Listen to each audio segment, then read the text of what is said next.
A única pessoa que pode fazer discípulos é aquela que é discípula. É impossível multiplicar o que não somos. Nós reproduzimos conforme a nossa espécie. E para multiplicarmos discípulos de Jesus, em primeiro lugar, devemos nos encontrar nessa condição. E para sermos discípulos, precisamos estar totalmente comprometidos com o nosso crescimento espiritual. E esse processo não é automático. Requer total rendição ao senhorio de Cristo, perseverança e disciplina. Antes de cuidar, precisamos ser cuidados. Você está cuidando bem de si mesmo? Pessoas de confiança têm liberdade para apontar áreas frágeis e ministrar em sua vida. Hoje vamos abordar passos para o nosso crescimento, instruções bíblicas para o nosso coração permanecer protegido e bem cuidado.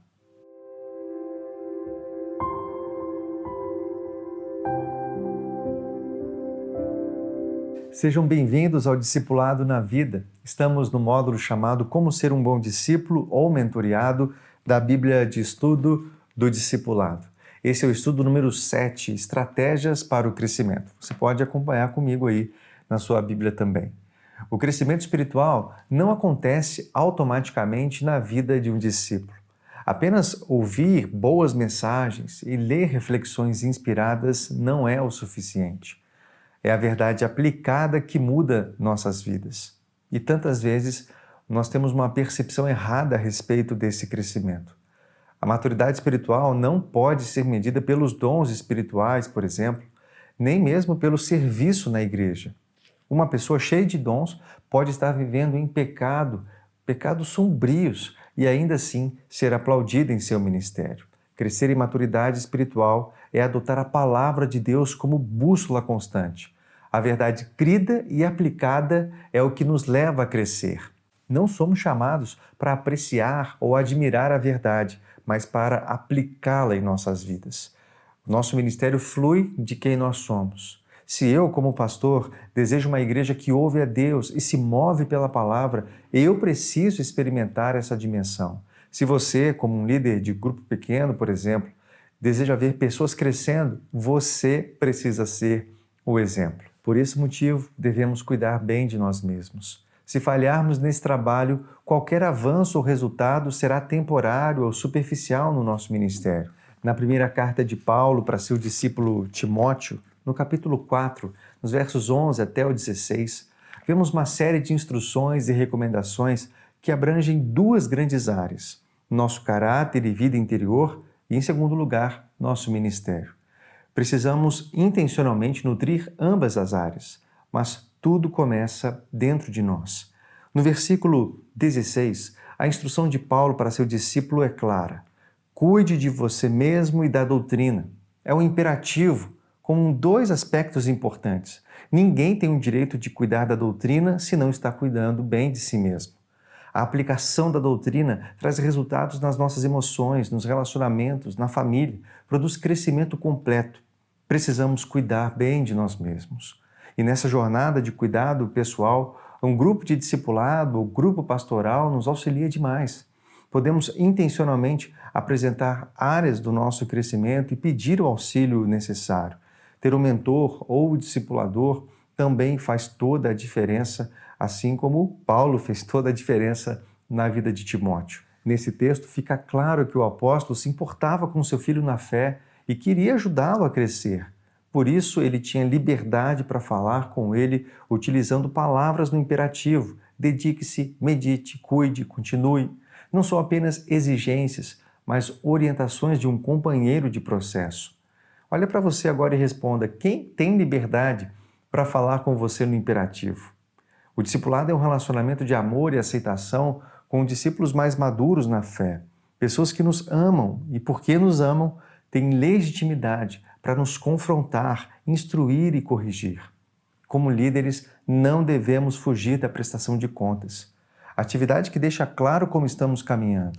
Devemos entender que essa prestação é para nos ajudar a melhorar, para que possamos ser o modelo que queremos para as outras pessoas. Paulo diz para Timóteo: cuide de você mesmo e da doutrina. Continue nesses deveres, porque fazendo assim, você salvará tanto a si mesmo como aos que te ouvem. Paulo também se preocupa com a igreja, não só com Timóteo, mas fica claro que o crescimento da igreja é consequência do crescimento do seu jovem discípulo. Por isso ele começa com a instrução: cuida de você mesmo. Ao mesmo tempo, nada pode tomar o lugar do ato de estar aos pés de Jesus e deixar que ele cuide de nós. Paulo orienta Timóteo a ser um exemplo para os fiéis na palavra, na conduta e na pureza. No início desse capítulo 4 de 1 Timóteo, a recomendação é: se exercite pessoalmente na piedade. O exercício da piedade equilibra nossa vida, mas envolve treino e dedicação. Somos chamados a perseverar em nossa relação com Deus, sendo presentes nas disciplinas espirituais, ouvindo a voz de Deus. Paulo reforça no versículo 15: medite nessas coisas, dedique-se a elas. Ao ouvirmos a direção de Deus, podemos avançar com profundidade, amadurecendo intencionalmente. Por meio de um tempo devocional de qualidade, nos encontramos com Jesus, ouvimos sua voz e alinhamos o nosso coração e mente com ele. Como um grande músico falou certa vez: se eu não ensaio por um dia, eu percebo. Se eu não ensaio por 2 dias, meu cônjuge percebe. Se eu não ensaio por 3 dias, o mundo inteiro percebe. Passar tempo com Deus faz toda a diferença. Além de começar o dia com Jesus, precisamos andar o dia todo com Ele. E isso requer tomar como sagrado o estilo de vida apresentado no Evangelho de João, capítulo 5, versículo 19.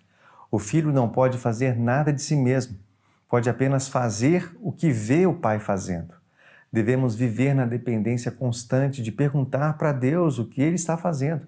Isso implica em aprender a se aquietar, entrar em silêncio atento para ouvir a Deus em diversos momentos. Cuidar de nós mesmos implica estar diariamente na fonte, recebendo renovo e direção.